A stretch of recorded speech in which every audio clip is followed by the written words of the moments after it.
Welcome to the Natural Health Show with one of New England's leading natural health care specialists, Mark Mincola.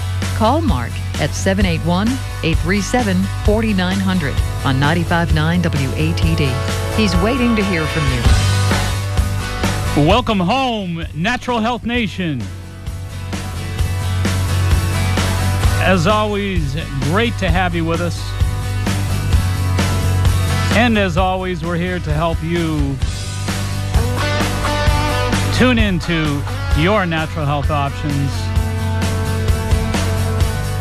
We have a fascinating program tonight about a very recent study that incredible information. You know, way back in the old days, we used to think about inflammation kind of as a very simple term, sort of like something that referred to tennis elbow, achy joints, headaches. Inflammation didn't really have a very broad perspective, actually, as it does today. The meaning of inflammation, of course, is much more expanded, and because of a discovery of a group of prostaglandin-type hormones in the body. These are members of a group of lipid compounds that are derived enzymatically from fatty acids that have very intensive and very important functions in the body, which we're going to talk about. But specifically, the 3rd of September of this year, just about a week ago, Emory University released a study that was published in the online version of the Archives of General Psychiatry regarding inflammation. And here's the gist of the study. They found that prolonged or excessive inflammation can damage many parts of the body, which of course we know, including the brain. And this particular study found that by blocking inflammation with a new biological drug called infliximab, used to treat autoimmune and inflammatory diseases such as rheumatoid arthritis, IBS, etc., they found that there was a significant response to the C-reactive protein levels, the inflammatory levels. And they found that the higher the inflammatory levels in the subject, the better the antidepressant response. The gist of this whole study found that by mediating inflammation, you're directly affecting depression. In other words, as of the 3rd of September, a week ago, the world of science was beginning to tune into the reality that depression is directly correlative with inflammation. So once again, you know, for years, the world thought of inflammation as achy joints. Now we've, of course, in recent years, done a great deal of research in this area and have discovered that inflammation also is directly correlative with heart disease, cancer, directly correlative with lupus, rheumatoid arthritis, all kinds of different inflammatory conditions nowadays that we are familiar with that previously we were completely in the dark about.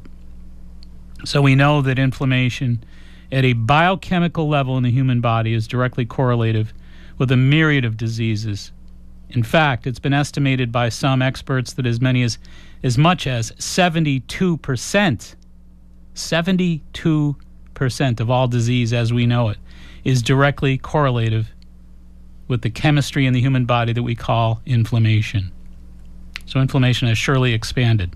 But as of September 3rd, a short week ago, we now know that science has landed in that realm of making the connection between depression and inflammation, something that heretofore had not been really studied.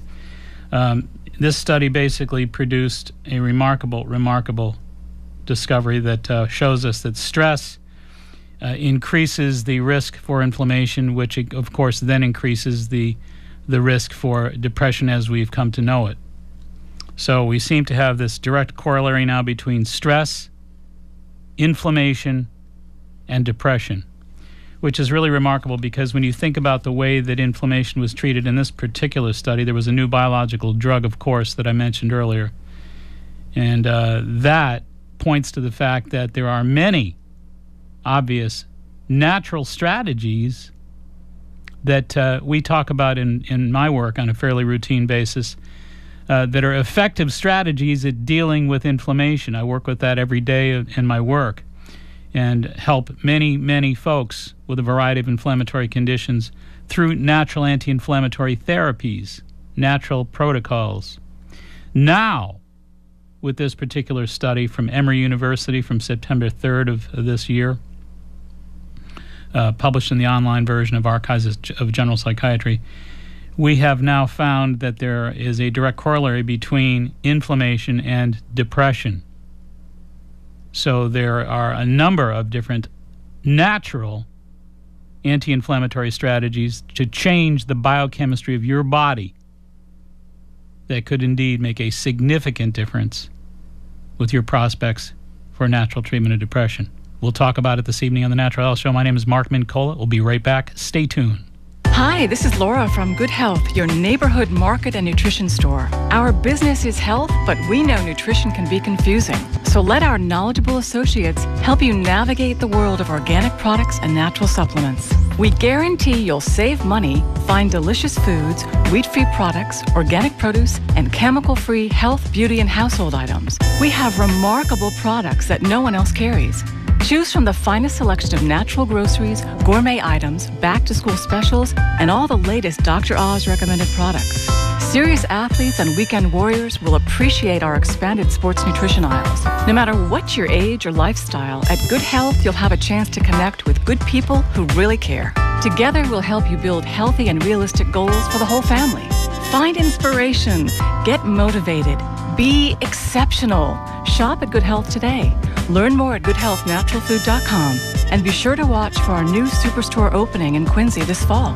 Thanks for listening, and we'll see you soon. You know, when most people hear the word allergies, they think only of hay fever-like symptoms associated with airborne pollen, dust, and mold. But did you know that many experts estimate that between 60 and 80 million of us suffer from immune-related food allergies without even knowing it? Furthermore, food allergies often contribute to serious health problems such as autism, irritable bowel syndrome, ADD, headaches, and chronic ear infections. Now, there's an effective way to identify and eliminate both your food allergies and the troubling symptoms that they aggravate. Allotest Medical Labs at foodallergy.com offers a full complement of clinical, environmental, and food allergy testing to help you get to the root of your allergy problems. Allotest also provides you with a comprehensive rotation diet, lifestyle booklet, and a wallet card to help you live food allergy-free and stress-free. Do you wonder if you or your loved ones are among the 60 to 80 million food allergy sufferers in America? If so, log on to Allotest Medical Labs, foodallergy.com. Talk to your doctor about ordering a food allergy test from Allotest Medical Labs today. Foodallergy.com. Make sure the food you're eating isn't what's depleting you.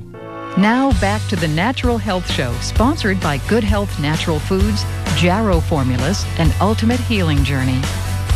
We welcome you back, and hope your Sunday is going smoothly, and hopefully we contribute to that very process. Hey, the Natural Health Show is, of course, being broadcast live on Ustream, and, of course, through the week we're going to make sure we get the programs up, this program in particular, up on YouTube and link it to Facebook and Twitter. So we're out there, and we've had a little lag in that. We've had a lot of folks asking questions about that. Of course, we lost our intern. Our summer intern went back to college, and we welcome her back next summer, hopefully. But until then, I got to basically make the moves and find another intern to help us out here. But we're basically talking with you this evening about, I think, a very fascinating study that is all about targeting inflammation. That's right, inflammation to treat stress and depression. And, of course, our spin on this is to target inflammation to treat stress and depression naturally, au naturel. And that's exactly what we're going to talk about this evening. But this particular study from Emory University, again, published in the online version of the Archives of General Psychiatry, September 3rd, a week ago, that found excessive or prolonged inflammation can damage many parts of the body, including the brain. And the study found that by blocking inflammation with an anti-inflammatory used typically, it's a biological drug that's an anti-inflammatory, used typically to treat autoimmune and inflammatory diseases such as rheumatoid arthritis, IBS, etc.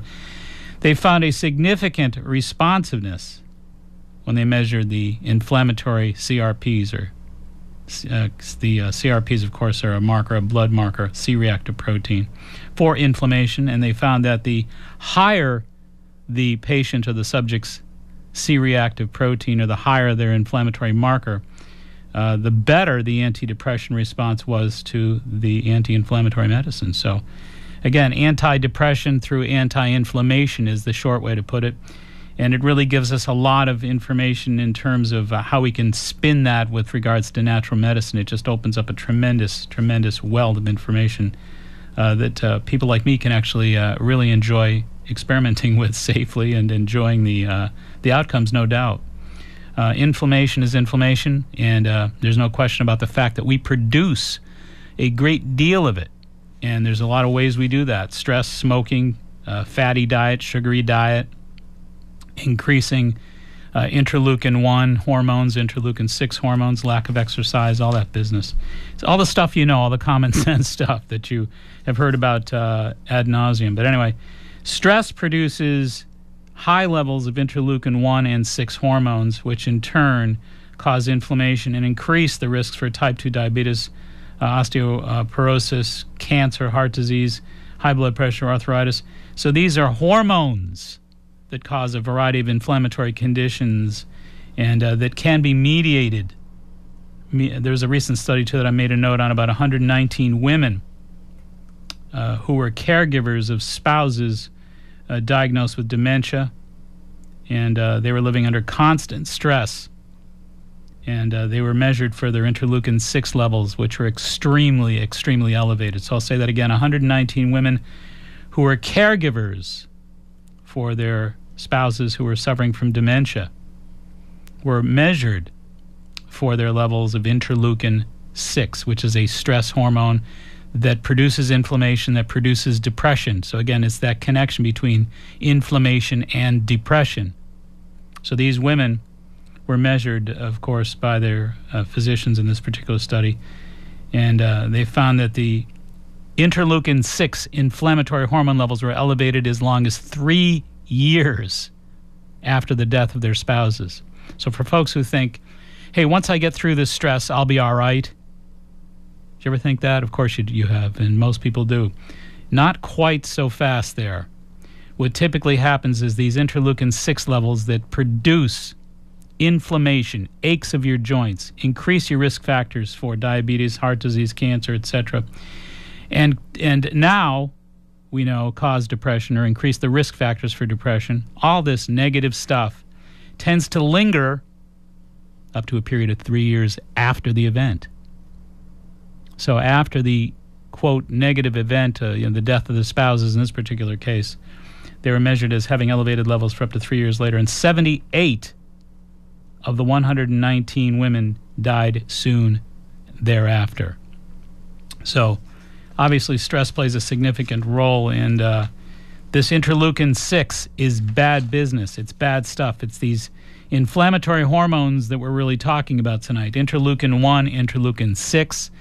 If you're eating poorly, if you're stressed out, if you're smoking, if you're eating a sugary, fatty diet, lacking exercise, doing all the stuff that you know that you shouldn't be doing, that we don't have to wear you out over by mentioning it again. But those are the things that increase the interleukin-1 and 6 hormones and therefore increase your risks for inflammation at all the levels that we now know inflammation exists at. So inflammation is now more than achy joints. Inflammation is also a risk for type 2 diabetes, osteoporosis. Inflammation is also heart disease and cancer, high blood pressure, arthritis, and it's also depression now. So stress has this kind of multi-level effect on your chemistry. And obviously we can really look toward these prostaglandin hormones that we're talking about as being a series of potentially good and bad hormones. Now, we've mentioned all the bad stuff that they can produce from stress, inflammation, heart disease, depression, as we've said this evening. But for every one of those hormones that produces all those problems or can trigger all those problems in your body and in your brain, there is an equal antagonistic hormone. There's an equal member to correct, to offset the negativity, and to heal your mind and body. So these are called prostaglandins, and there are an array of cells that have a wide variety of effects, such as constriction or dilation. So again, think about it. They can actually constrict your arteries and increase your blood pressure problems and your heart disease risk, or they can dilate them. Depends on which group you produce. They can cause aggregation or disaggregation of your blood platelets. So once again, it's chocolate or vanilla. They can either cause a lot of clotting, or they can antagonize clotting and smooth your blood flow. Okay, they can also sensitize your spinal neurons, causing pain, or neutralize your spinal neurons, causing a less inflammatory pain in your body. They can either increase or decrease intraocular pressure in your eyes. They can regulate all kinds of hormonal systems in your body that are either going to go in the wrong direction or the right direction. So the key here is you can produce higher levels of problematic inflammatory hormones or increase your levels in your body secretion of anti-inflammatory healthy hormones, depending entirely on what you eat, the supplements you take, and the behavioral life that you live. Hey, we're going to take a quick call. We got Kevin on the line from Taunton. Welcome, Kevin.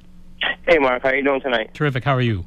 Good, thank you. I just question, what type of supplement or vitamin would you recommend for someone who's recovering from a stroke or preventing it?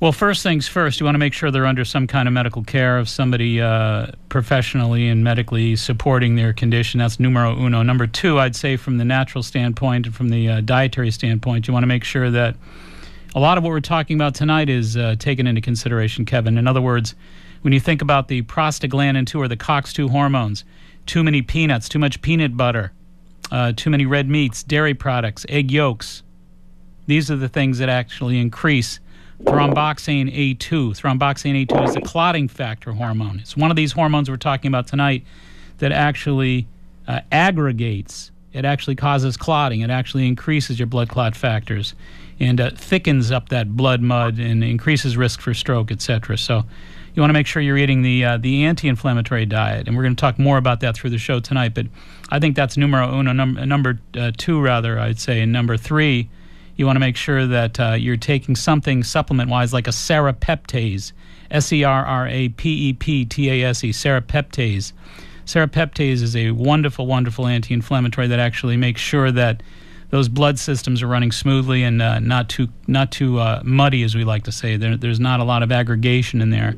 So that's also number three. Number four, finally, make sure your pH is corrected, because a lot of folks are running around with very acidic chemistries, and there's been a tremendous amount of remarkable research about how important it is to keep your blood alkaline, or to keep your body alkaline, I should say. Okay. All right? All right. Hey, thanks a lot. Appreciate it. Pleasure. Thanks for calling. Thanks. Have a good All day. right, you too. Yep. Thanks. Bye-bye. Bye. So those are important factors, that we're talking here about inflammation that is potentially lethal. In other words, the body has a number of different genetic possibilities for disaster. We're all born with a genetic map. Now, the worst a genetic probability can be is 13.3%, because you've only got 30,000 genes. Dr. J. Craig Venter, I've read a great deal of his work. He is the father of the modern human genome. Nobody's done more genetic research than J. Craig Venter. He says that genetic determinism has been dead for 25 years, and that we keep blaming genes, blaming genes, blaming genes. He said, hey, you've only got 30,000 genes. Extrapolate the math. You can't keep blaming genes. There's not enough genes in your body to blame, no matter what your grandfather or grandmother had. But there is definitely an increase in probability, ever slight as it may be. 13.3% is the estimated average probability increase for a genetic event happening, because you're part of a map of your mother or grandmother's disaster map.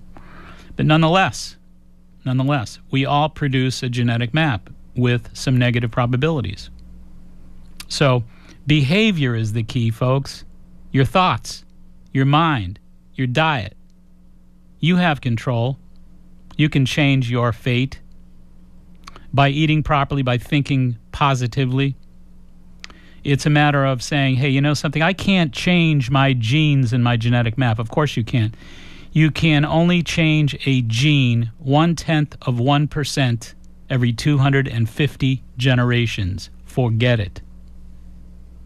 But you can change the behavior of a gene in 0.7 seconds. Based on what you eat, based on what you think. So this is a really important factor. Your diet can change your probability factor for heart disease, cancer, etc. And it can do it quite affirmatively. It's a matter of being consistent. It's a matter of knowing that your diet is in need of certain specific elements to support your anti-inflammatory chemistries. So what is the anti-inflammatory diet?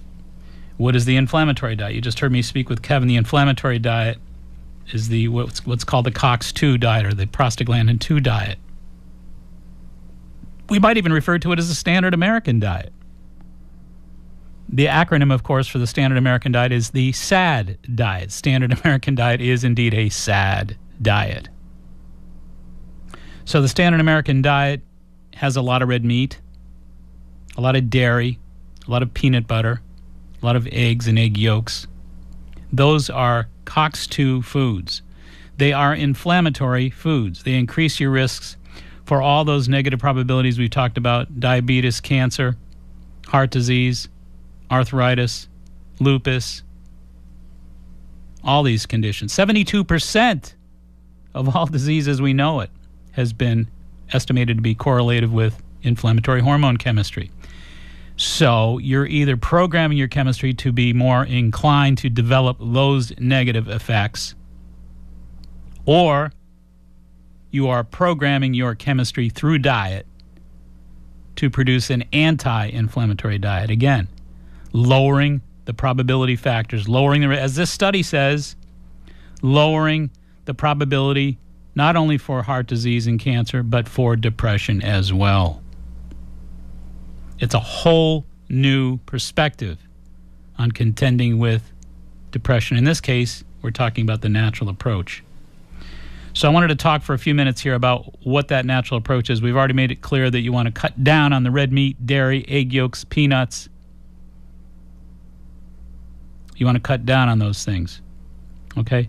Because those are your inflammatories. Let me just go into this too for a second. A lot of people think that, hey, is nature really that cruel that, peanuts and egg yolks and dairy and red meats are inflammatory? And why would nature play that joke on us? Hey, it's simple.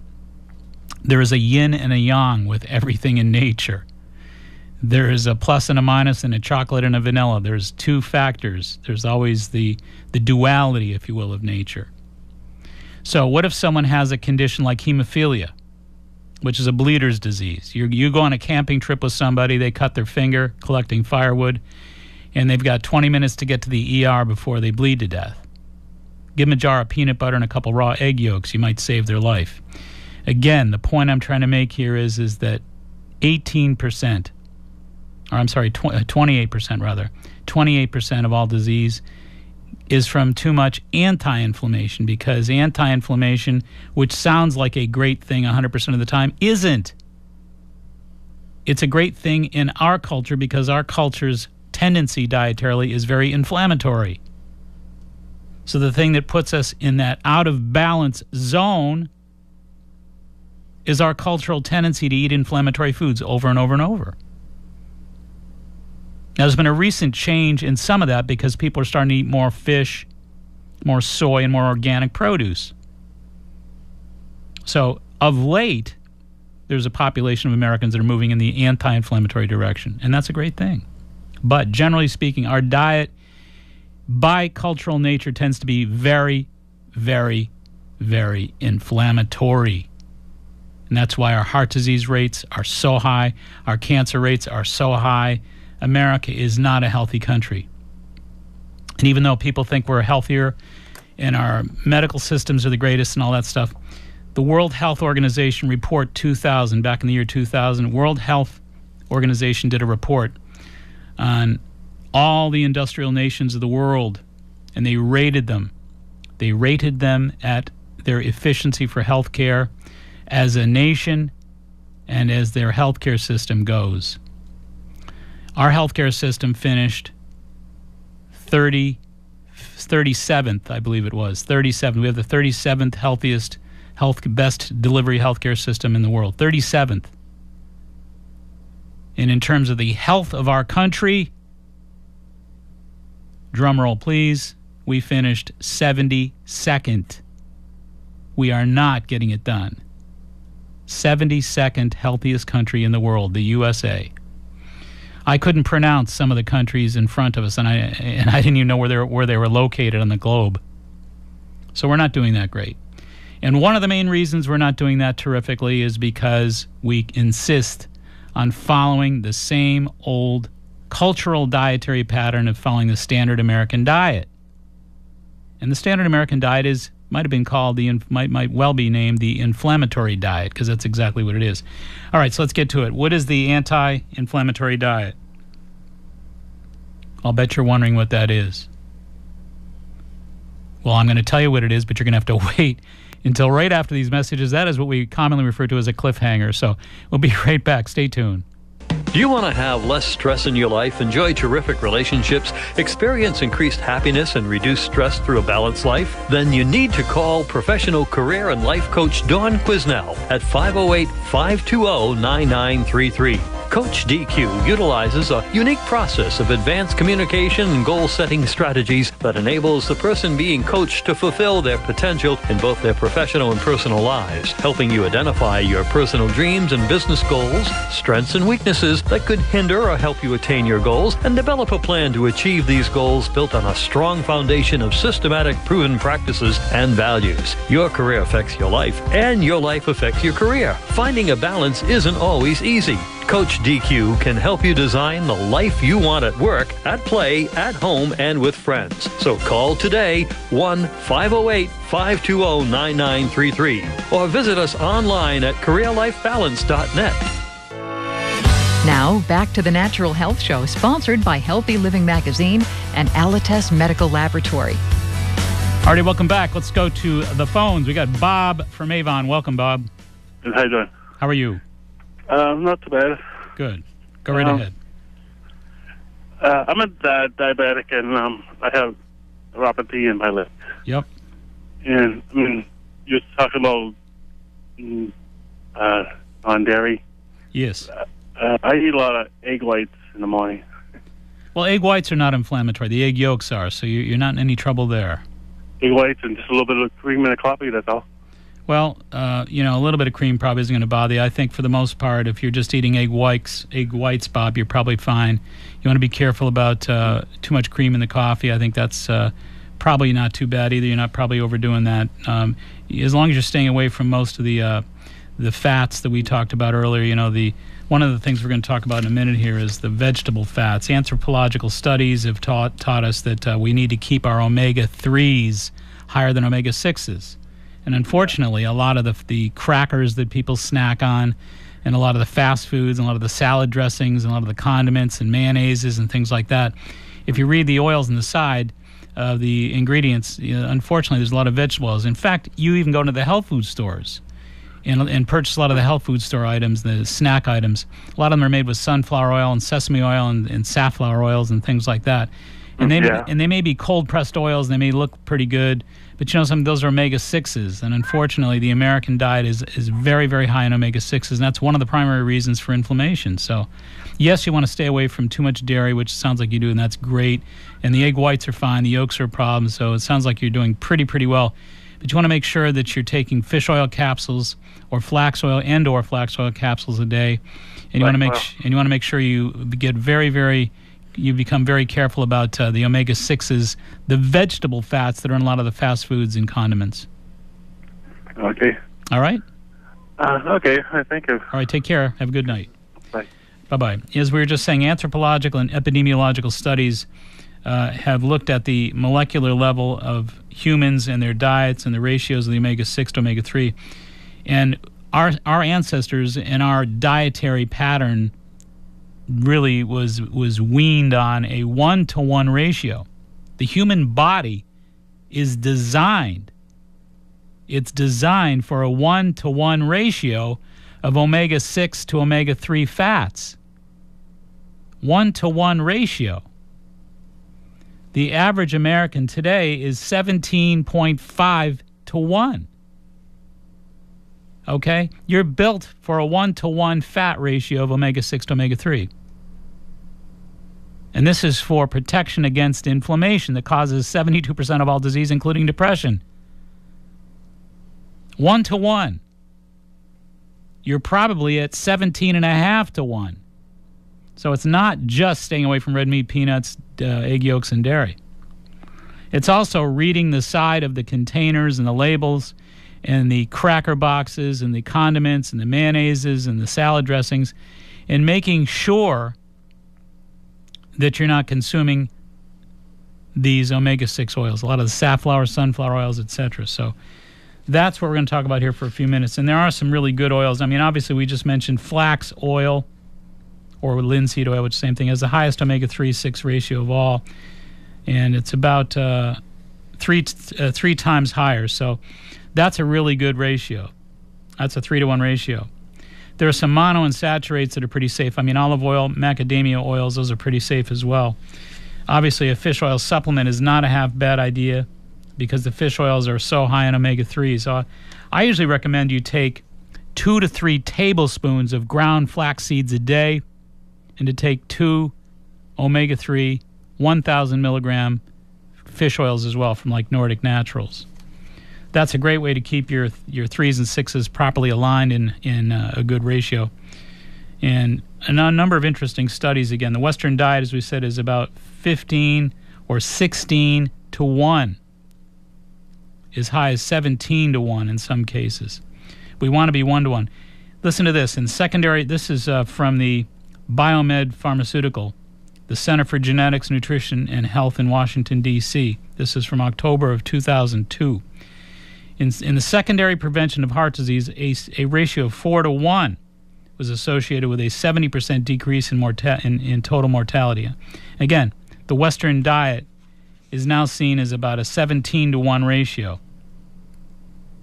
So this is a study that indicated, the series of studies actually that correlated that in secondary prevention of cardiovascular disease, a ratio of 4 to 1, just 4 to 1. Even though we're designed and we're built for a 1-to-1 ratio, just to drop that 17 to 1 down to 4 to 1 was associated with a 70% decrease in total mortality. Now that's an astounding figure, and that's a remarkable study. Another one, a ratio of 2.5 to 1 reduced rectal cell proliferation in patients with colorectal cancer. The lower omega-6 to 3 ratio in women with breast cancer was associated with a significantly decreased risk. A ratio of 2 or 3 to 1 suppressed inflammation in patients with rheumatoid arthritis. Okay? So when you get down to 2 or 3 to 1, you can actually suppress the symptoms of rheumatoid, which I've done in my work on a routine basis. And a ratio of 5 to 1 had a beneficial effects on patients with asthma. Similarly, with a number of different various types of osteoarthritis and osteoporosis. Now, a ratio of 10 to 1 had adverse consequences. So, in other words, at a 10 to 1 ratio of omega-6 to omega-3, at a 10 to 1 ratio, that is when adverse consequences become quite significant. 10 to 1. So, again, 10 to 1 things start to look very bleak. Not to worry, we're up around 17. I mean, that's incredible. And that, again, is from the Center for Genetics, Nutrition, and Health in Washington, D.C. So the picture really is very clear here. Extremely important that we read the crackers, the cookies. I mean, you know what I really feel really sorry for in this situation? The number of children that suddenly are stricken with depression. The number of children that are overweight, the number of children that are suffering from inflammatory conditions and have high disease risk factors at younger and younger ages. It's astounding. And a lot of it, in my opinion, has to do with omega-6s because so many of the crackers that they eat, so many of the cookies, the snacks, the healthy snacks, that have friendly faces on the front packages are loaded with omega-6s and are really inflammatory and very much causally putting them at risk. So it's so important to get this message. It is important that you redesign your diet and the diet of your family. Because, again, when you talk about a 70%, I mean, that is just that's an incredible figure. In secondary prevention of cardiovascular disease, a ratio of 4-to-1 was associated with a 70% decrease in total mortality. Do you know what you could do with heart disease in America? You could completely obliterate heart disease by 70%. I mean, imagine if you woke up tomorrow and 70% of America's heart disease was neutralized. Of course, you'd put the statins out of business. That's no easy task. But when you think about this study from the Center for Genetics, Nutrition, and Health from Washington, D.C., from the Biomed Pharmaceutical in the year October 2002, I can't believe this. In secondary prevention of cardiovascular, 4-to-1 ratio associated with 70% decreased risk in mortality when we're around 17-to-1. I mean, that is just incredible. And nobody even knows that they're at risk because they don't make the connection. They're not being educated. They're not being inspired. They're not being taught. So much for these incredible political, these political tug-of-wars, I guess you'd call them, over healthcare budgets. Save half the healthcare budget, or let's just say take a fraction of it and educate the public about the truth. Take a fraction of the healthcare budget and educate the public about the truth. Make them wiser about their choices. We can take care of ourselves. We can prevent disease. It's absurd. There's not enough money in prevention. That's the bottom line, folks. Not enough money in prevention. Anyway, the bottom line of your diet is it's time to make the changes now. You want to prevent disease. You want to cut the risk by 70% for heart disease alone. I mean, cancer risks. These are inflammatory diseases. And as the show started out this evening, we talked about the September 3rd Emory University study, in case you weren't with us, published an online version of the Archives of General Psychiatry. There is now a direct connection based on an Emory University scientific study that was a published, peer-reviewed study in the Archives of General Psychiatry that made a direct corollary between inflammation and depression. Again, in the last 20 years, we've made the connection between inflammation and 72% of all the physical diseases known to humankind. Now, we're finding out that inflammation is directly correlative as well with depression. And when you think about the fact that the average American's their ratio of omega-6 inflammatory fats to their anti-inflammatory omega-3 fats, intended to be 1-to-1, are now 16.7 to 1. A simple reduction of 4-to-1, as we said, reduces your risk of heart disease by 70%. I mean, this issue of fats is so important. You want to save your heart. You want to save your mind. Spare your depression. Spare your heart the agony of depression, heartache, and heart disease.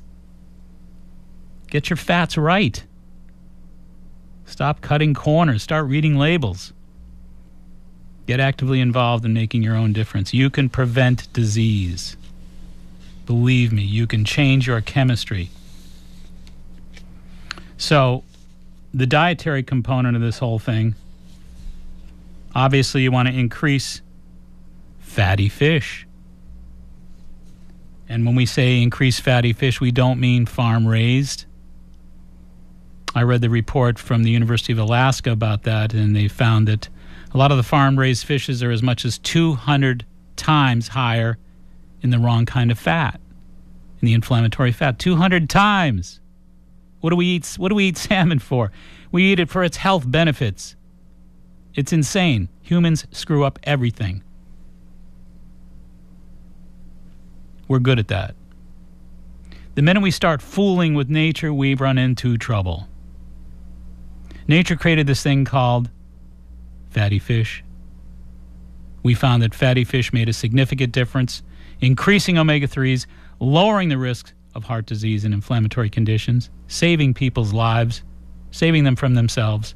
And then what do? We farm raise them and we feed them grain products. And the grain products we feed them, of course, are so high in omega-6s that suddenly now the fatty fish is as much as 200 times more concentrated in the wrong fat. So the very thing you're eating to save your life is working against you. You want to save your heart? Don't eat farm-raised fish. Ask for wild. And you know something? There's plenty of it. They tell you that it's hard to get.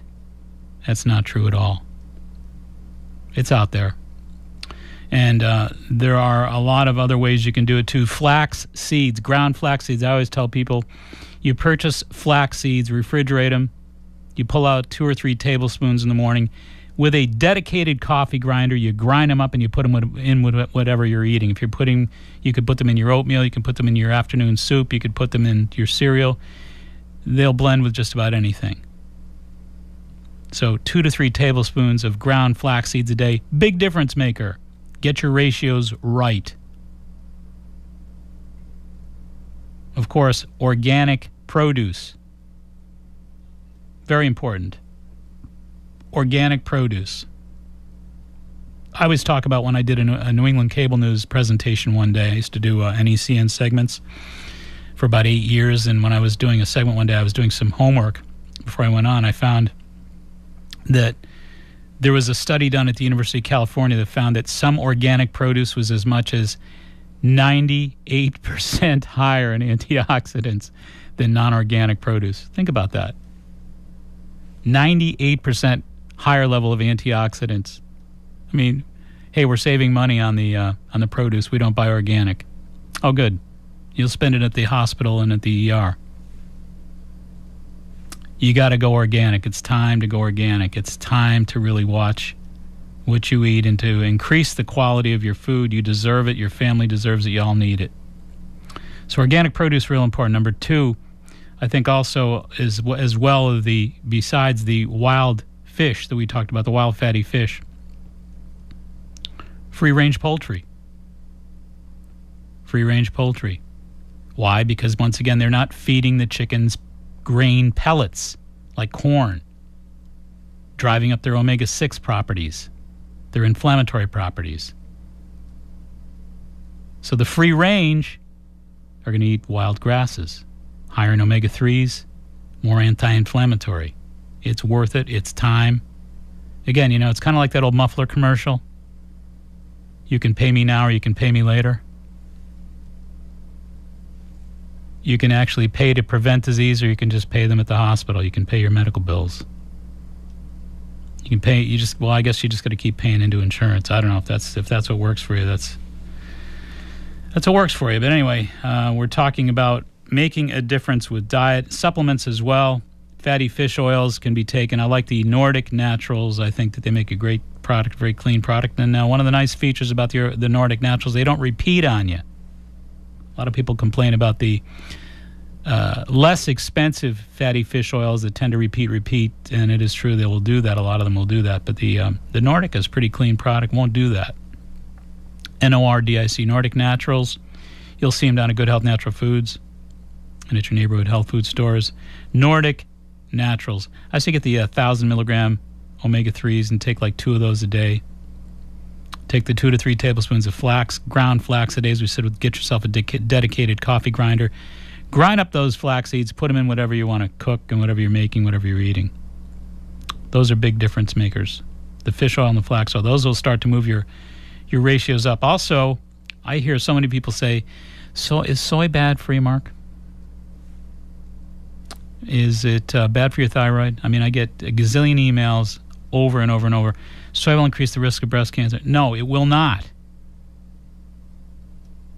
Vanderbilt University this past year, 2011, year gone by, has really corrected all that misinformation.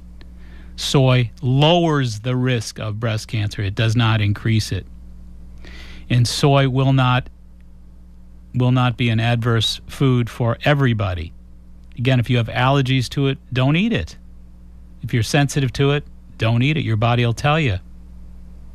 But if you're not sensitive to it, it'll be supportive as a protein that is anti-inflammatory. Again, soy is one of those foods that you'll know right off the bat if you're sensitive to it. It won't take you 2 or 3 days. Because if you're using soy products for 2 or 3 days and there's a problem with soy, trust me, your stomach will learn first and fast. It's one of those foods. It doesn't take long to get a reaction, and it's a very crystal clear reaction. You get an upset stomach. So if you're among that particular population, those people, then you don't want to use soy. It's all right. But if you tend to do reasonably well with it and it doesn't make you sick, you're likely going to benefit from it.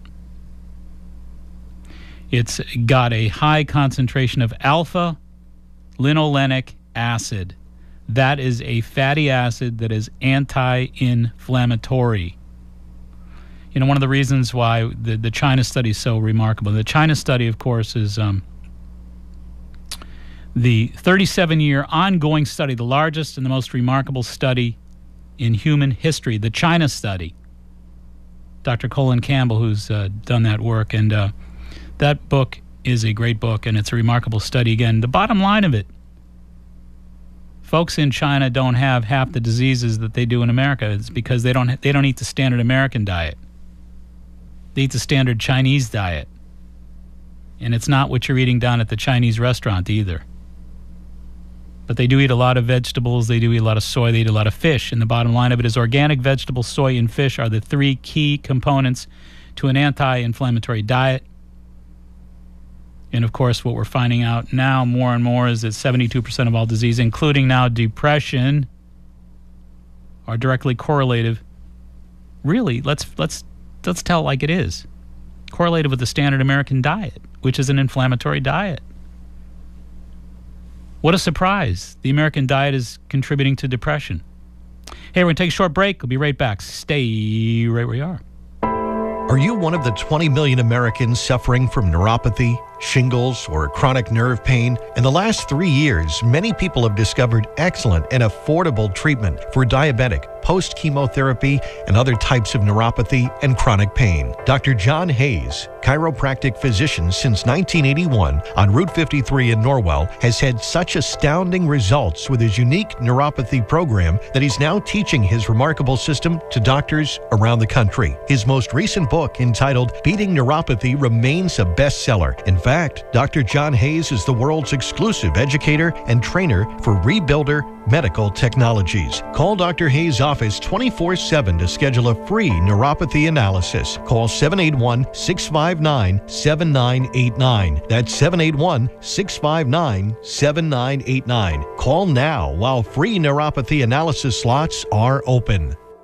Are you ready to take the ultimate healing journey? Hi, this is Mark Mincole. Let me introduce you to mind, body, spirit practitioner Debbie Lynn Toomey, owner of Ultimate Healing Journey. She is committed to inspiring and providing services of harmony, health, and well-being. Debbie Lynn provides a path to self-empowerment, self-discovery, and healing by teaching you unique, easy-to-use, and effective mind, body, and spirit practices. Her multidimensional technique and guidance help those who have lost their internal compass, assisting them in finding and reclaiming their authentic, masterful self. Hi, I am Debbie Lynn Toomey.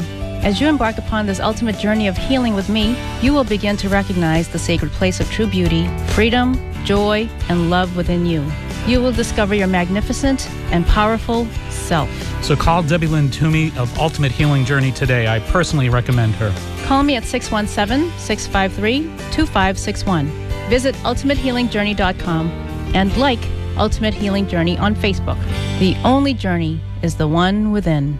Now, back to the Natural Health Show, sponsored by iFree2Be and Dr. Mustando of Marshfield Chiropractic. Alrighty, welcome back. You are looking good. And we know why you're looking good, because you're working at it. And keep on working at it. Stay the course. Hey, I should also say how do you do to John Hayes. Dr. John Hayes, of course, gives a lot of love to the Natural Health Show, and we really do appreciate that. And he's got a terrific program. And for those who have not heard it, it's called Beating Neuropathy, and it's on at 7:30 here on ATD. And you want to check it out. he has crafted a terrific product. He's got a great program, and I really love listening to him. And he couldn't be a nicer guy. He's a great guy, and he's very remarkably gifted, very capable practitioner, has done some amazing work.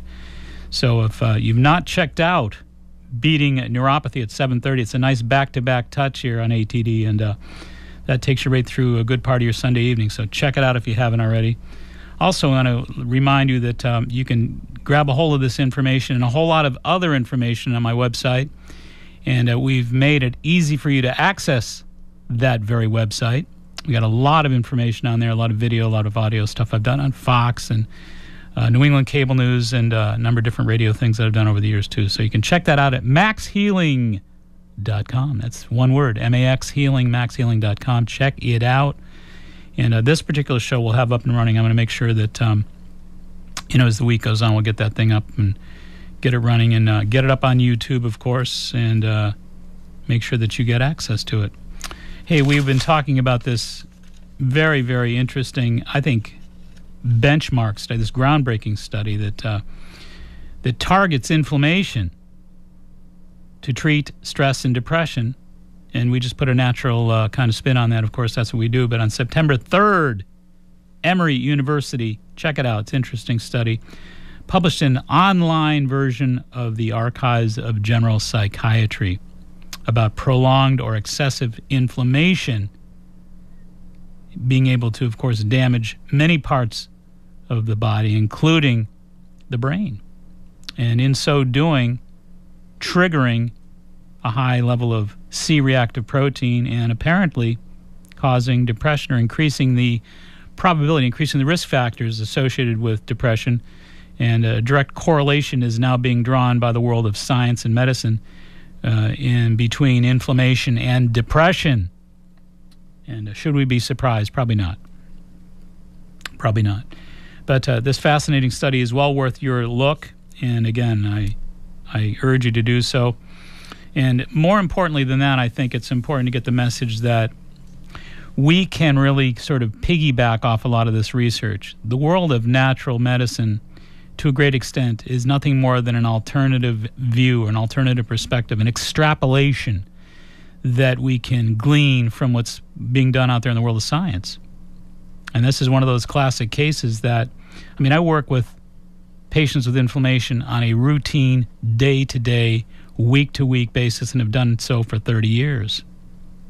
And again, over the years, I would look at studies such as this and say, okay, how can I find a way to extrapolate this thing into kind of shine it through the lens of natural medicine, shine it through the lens of biochemistry? It's not that hard to do. It really isn't.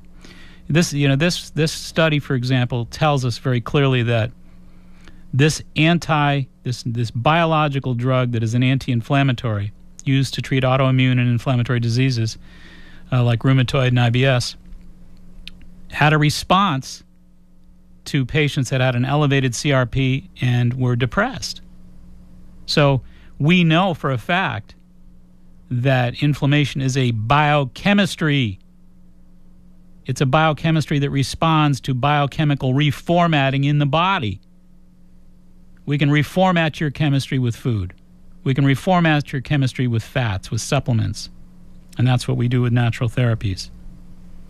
So what I do is I engage in nutritional therapies of this very nature and have an awful lot of remarkable experiences with having done so. If anybody has an opportunity, if you want to take a look, there's a documentary on YouTube that I produced, and it's called Choosing to Live. It's Mark Mincola, Choosing to Live. But there are 6 patients on there who were very, very destitute and very desperate, having been overcome with inflammatory conditions, all 6 of them. 2 of them with cancers, 1 with MS, 1 with rheumatoid, a number of different conditions. But nonetheless, what we did is we had them give their testimonials, and it's quite a documentary. It's called Choosing to Live.